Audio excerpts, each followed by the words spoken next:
আজ শুনুন অন্তর্ধান রহস্য, একটি বুদ্ধির প্রতারণার এবং সম্পর্কের জটিল গল্প, যেখানে সত্যটা খুব কাছে কিন্তু সবাই চোখ বন্ধ করে রেখেছে।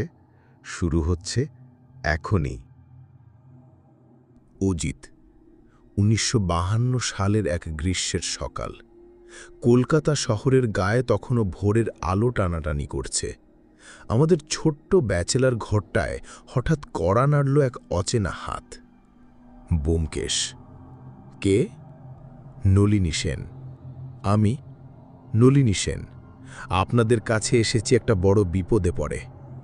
আমার ছেলে মাধব নিখোঁজ। ৭ দিন হয়ে গেল, কিচ্ছু খুঁজে পাচ্ছি না। অজিত। লোকটি বসে পড়লেন, তার চেহারায় উৎকণ্ঠা, কণ্ঠে আতঙ্ক। শিল্পপতি মানুষ, কিন্তু মুখে ভয় জমে আছে। ব্যোমকেশ। নিখোঁজ কিভাবে? নলিনী সেন। সে রাতে বাড়ি ফিরেছিল, খেয়ে ঘরে ঢুকেছিল। সকালে উঠে দেখি কোথাও নেই। ঘর যেমন ছিল তেমনই পড়ে আছে। স্ত্রী শর্মিষ্ঠা বলছে কিছু টের পায়নি। ব্যোমকেশ। পুলিশ? নলিনী সেন। বলেছি, রিপোর্ট হয়েছে, খোঁজ চলছে, কিন্তু কিন্তু আপনি তো জানেন পুলিশের খোঁজ মানে আরেক দুশ্চিন্তা। তাই আপনি আমার শেষ ভরসা। অজিত।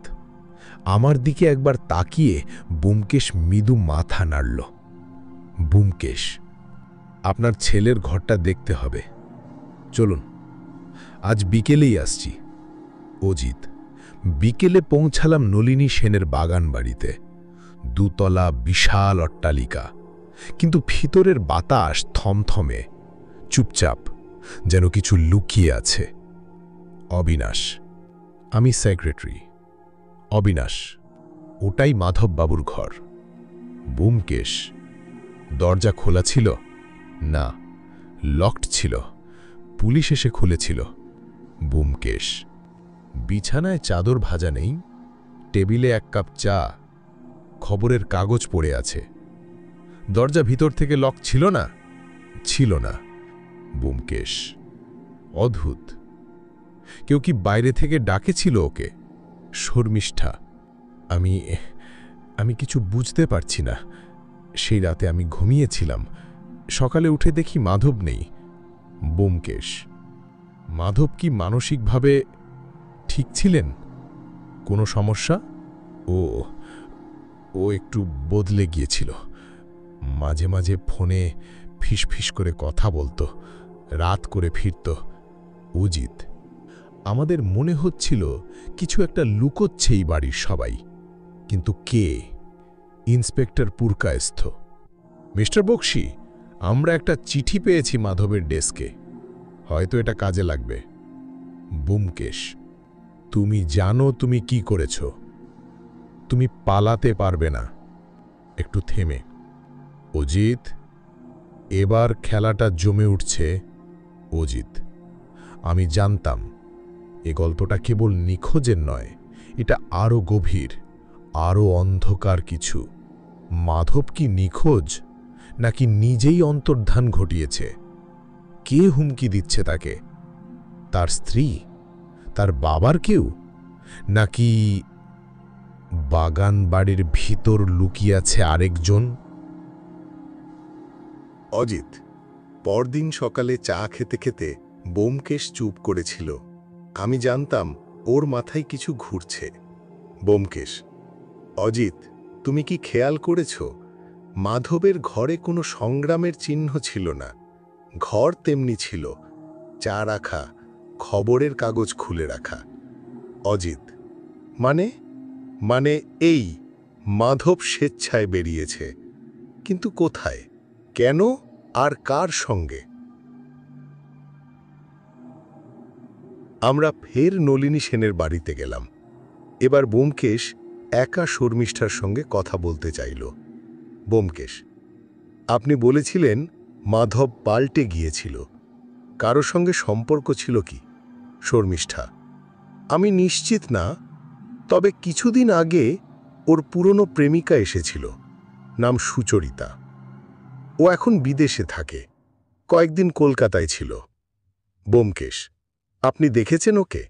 শর্মিষ্ঠা: না, কিন্তু ওর নাম শুনেছিলাম মাধবের মুখে। বেরিয়ে এসে ব্যোমকেশ নলিনী সেনকে প্রশ্ন করল, ব্যোমকেশ: মাধবের কোনো পুরনো সম্পর্ক কি আপনি জানেন? নলিনী সেন: সুচরিতা, ওদের কলেজের প্রেম, কিন্তু মেয়েটা অনেক আগে বিদেশে চলে গেছে, পরে শুনেছিলাম বিয়ে করেছে। ব্যোমকেশ: আপনার কি মনে হয় মেয়েটা আবার এসেছিল কলকাতায়? নলিনী সেন: জানি না, তবে গত সপ্তাহে 1-2 বার অচেনা নম্বর থেকে ফোন এসেছিল মাধবের জন্য। আমরা বেরিয়ে গেলাম ফোন কোম্পানিতে। ব্যোমকেশ আগের সপ্তাহের কল রেকর্ড বের করালো। একটা নাম্বার ঘুরে ফিরে আসছে, এক হোটেল থেকে। ব্যোমকেশ: তুমি হোটেল প্যারাডাইস চেনো অজিত? অজিত: ওইটা তো এসপ্ল্যানেডের কাছে, একটু ছায়াচ্ছন্ন টাইপের জায়গা। ব্যোমকেশ: চলো, ওদিকেই যেতে হবে। হোটেল প্যারাডাইসে পৌঁছে ম্যানেজার: হ্যাঁ, সুচরিতা ঘোষ নামে একজন অতিথি ছিলেন 3 দিন আগে, 3 রাত ছিলেন, গতকাল চেক আউট করেছেন। ব্যোমকেশ: কাউকে দেখা করতে এসেছিলেন? ম্যানেজার: হ্যাঁ, এক ভদ্রলোক এসেছিলেন 2 দিন আগেও, নাম বলেছিলেন মাধব সেন। অজিত: তখন ব্যোমকেশ ঠোঁট কামড়ালো। আমি বুঝলাম খেলা অন্যদিকে মোড় নিচ্ছে। ব্যোমকেশ: মানে মাধব স্বেচ্ছায় তার পুরনো প্রেমিকার সঙ্গে দেখা করতে গেছে। প্রশ্ন হল, সে এখনো নিখোঁজ কেন? অজিত: সুচরিতাকে এখন কোথায় খুঁজব? ব্যোমকেশ: দূতাবাসে যেতে হবে, সে বিদেশ ফেরত, ও নিশ্চয়ই ওখানে কোনো তথ্য দিয়ে থাকবে। পরদিন দূতাবাস অফিসে। ক্লার্ক: সুচরিতা ঘোষ? হ্যাঁ, আমেরিকা থেকে এসেছেন ছুটি কাটাতে, কিন্তু গতকাল সকালে হঠাৎই উনি ভিসা ক্যান্সেল করে ফিরে গিয়েছেন। ব্যোমকেশ: আপনি নিশ্চিত? একদম, কাল সকাল 8টার ফ্লাইটে। অজিত: আমাদের মাথায় হাত। তাহলে সুচরিতা, সে কি সত্যিই চলে গেছে, নাকি এটাও একটা ফাঁদ? ব্যোমকেশ: মাধব আর সুচরিতা একসঙ্গে উধাও হয়েছে, তবে এটা পালানো না, এটা কিছু পরিকল্পিত, কেউ তাদের সাহায্য করছে। অজিত: 2 দিন পেরিয়ে গেল, হঠাৎ একদিন সকালে পুলিশের কাছ থেকে খবর এলো, রেল স্টেশনের কাছে এক ট্যাক্সিতে পাওয়া গেছে মাধবের ঘড়ি আর চশমা। ইন্সপেক্টর পুরকায়স্থ। ঘড়িটা ছিল কাঁচ ভাঙা অবস্থায়, পাশে এক ছাপার কাগজ, যার উপর লেখা, তাকে থামাতে পারবে না। ব্যোমকেশ: তবে সে প্রাণে বাঁচার চেষ্টা করছে, পালাচ্ছে না, কেউ তার পেছনে আছে, হয়তো নিজের ভুল ঢাকতে নয়, কাউকে ফাঁসাতে। অজিত: বিকেলে ফেরার পথে ব্যোমকেশ হঠাৎ থেমে গেল। ব্যোমকেশ: অজিত, মাধব নিখোঁজ নয়, সে এখন নিজেকে লুকিয়ে রেখেছে, হয়তো কোনো প্রমাণ খুঁজছে, অথবা সে নিজের জীবন বাঁচাতে পালাচ্ছে। অজিত: কিন্তু কার কাছ থেকে? ব্যোমকেশ: এ প্রশ্নের উত্তর আমরা পেয়ে যাব যদি আমরা খুঁজে পাই অবিনাশ এর ফোন রেকর্ড। অজিত বিকেলে ব্যোমকেশ তার খাতায় কিছু নোট করছিল। সে চুপচাপ, কিন্তু চোখের দৃষ্টি তীক্ষ্ণ। হঠাৎই সে বলল, অজিত, অবিনাশকে আরেকবার ডাকা দরকার। কেন? ওর কথায় অসংলগ্নতা ছিল। ফোন রেকর্ডে দেখা গেছে মাধব নিখোঁজের রাতে অবিনাশ 2 বার হোটেল প্যারাডাইসে ফোন করেছিল। মানে অবিনাশ জানতো সুচরিতা এসেছে এবং মাধব ওর সঙ্গে দেখা করতে যাবে। নলিনী সেনের বাড়ি। মিস্টার অবিনাশ, আপনি মাধবের ফোনের খোঁজ রেখেছিলেন? না, আমি তো অফিসের কাজে ব্যস্ত ছিলাম। তাহলে হোটেল প্যারাডাইসে আপনি কেন ফোন করেছিলেন? আমি খোঁজ নিতে চেয়েছিলাম। কার খোঁজ? মাধবকে ভয় দেখাচ্ছিলেন আপনি, তাই তো? আপনি জানতেন মাধব তার বাবার গোপন আর্থিক বেআইনি কাজের প্রমাণ পেয়েছে।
এই ছিল অন্তর্ধান রহস্য।